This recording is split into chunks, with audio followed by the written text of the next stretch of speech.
చెప్పండి, ఏంటి మీ సమస్య? సార్ నాకు చచ్చిపోవాలనిపిస్తాను సార్. ఈ ఆలోచనలు ఇవన్నీ నేను భరించలేకపోతున్నాను సార్. అందుకే మీ దగ్గరికి వచ్చాను సార్. చచ్చిపోవాలనిపిస్తుందా? దానికి ఈ హాస్పిటల్ సెట్ కాదు, నువ్వు రాంగ్ అడ్రస్కి వచ్చినావు. సార్ నాకు తెలుసు సార్, కానీ మీ యూట్యూబ్ ఛానల్ చూసి వచ్చాను సార్. నాకు ఏదో ఒక మార్గం చూపించండి సార్, లేకుంటే నేను సూసైడ్ చేసుకుంటాను సార్. ఓహో, యూట్యూబ్లో వీడియోలు చూసి వచ్చినావా? అయినా నేనేం చేస్తానమ్మా? అసలు ఎందుకు చచ్చిపోవాలనుకుంటున్నావు నువ్వు? సార్ నాకు అప్పులు చాలా ఎక్కువైపోయినాయి సార్, అసలు కట్టలేకపోతున్నాను. ఏదో ఒకటి చేయండి, అప్పులన్నా కట్టండి, లేదా నాకు సూసైడ్ ప్లాన్ అయినా చెప్పండి, లేదా నేను సూసైడ్ చేయకుండా ఇలా సేవ్ అవ్వాలో చెప్పండి. అమ్మో, ఈమె అప్పులు ఎక్కువ సూసైడ్ చేసుకోవాలనుకుంటుంది. మనం అప్పులు కమిట్ అయితే అంతే సంగతిలే, సూసైడ్ ఆపిద్దాం ఎట్లా. అప్పులు ఎక్కువైతే ఏముంది, అప్పులు ఇచ్చిన వాళ్ళ దగ్గర పోయి చెప్పు, నా దగ్గర డబ్బులు లేవండి, నేను కట్టలేను, నా వల్ల కాదని చెప్పు. వింటే విన్నారు, లేదంటే లాయర్ దగ్గర పోయి కూర్చొని ఐపీ నోటీస్ ఇచ్చేసి ఇంకేం చేస్తాం, అంతకంటే ఏం చేస్తాము? అందరి దగ్గరికి పోయి సచ్చినాను, అందరూ డబ్బులు అడుగుతున్నారు. ఆఖరికి లాయర్ దగ్గరికి పోయినాను, ఆ లాయర్ కూడా ఫీజు అడుగుతున్నాడు. ఎక్కడి నుంచి తీసుకొచ్చి కట్టాలి, అందుకే మీ దగ్గరకు వచ్చినాను. ఓహో, లాయర్ దగ్గరికి పోయినావా? సర్లేమ్మా, ఇంకా నేనైతే ఏం సమస్యకు పరిష్కారం చూపించలేను, కానీ అప్పులు చేసుకోవడమే తప్పు. దానికి మళ్ళీ ఇట్లా సమస్యలన్నీ బాధపడితే ఎట్లా? నేను 2 టాబ్లెట్స్ రాసిస్తాను, ఆ టాబ్లెట్స్ వేసుకుంటే ఆలోచనలన్నీ తగ్గుతాయి, ప్రశాంతంగా ఉంటుంది, కొద్దిగా నిద్రపో.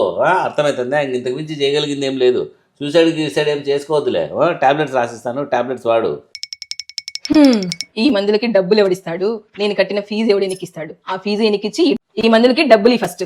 ఏందమ్మా, ఈ మందులకు డబ్బులు నేనే ఇల్లా, మళ్ళీ కట్టిన టోకన్ కూడా ఎనికి ఇల్లా?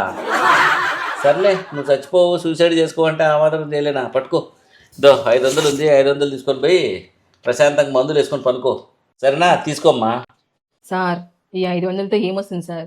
ఒక 5,000 అప్పియండి సార్, కనీసం సంక్రాంతికి ఒక 3 ఓలికలు చేసుకొని మీ పేరు చెప్పుకొని నేను మా పిల్లలు తింటాం సార్. మా ఈ 500తో మందులు కొడుకొని ప్రశాంతంగా పనుకోపో తల్లి, మళ్ళీ నాకు 5,000 బొక్క అంటాను, నేను ఇలేనులేమ్మా, నువ్వు పోమ్మా. అనుకున్నాను సార్ మీరు ఇవ్వరని. మీరేంటి ఎవరు సలహాలు మాత్రం దండి ఇస్తారు. ఉచిత సలహాలు నేను ఇస్తాను సార్, అప్పులు ఇస్తే కదా. సరే పోమ్మా. Thank you sir. ఇంకొక 500 అన్న ఇవ్వండి సార్. మనం పోమ్మా ఫస్ట్ నుంచి. సార్ ఇంకొక 500 రూపీస్. నువ్వు పోమ్మా ఫస్ట్. ఏందో మాటలు మాత్రం మీరు చెప్తారు. ఇట్లాంటి పేషెంట్లో 10 మంది తగిలితే నేను సూసైడ్ చేసుకోవాలా, వీళ్ళు చేసుకునే కదా దేవుడు ఎరుగు. ఆమె అప్పులు చేసుకుందంట, దాని డబ్బులు నేను ఇల్లంట. ఏం మనుషులు ఏమో.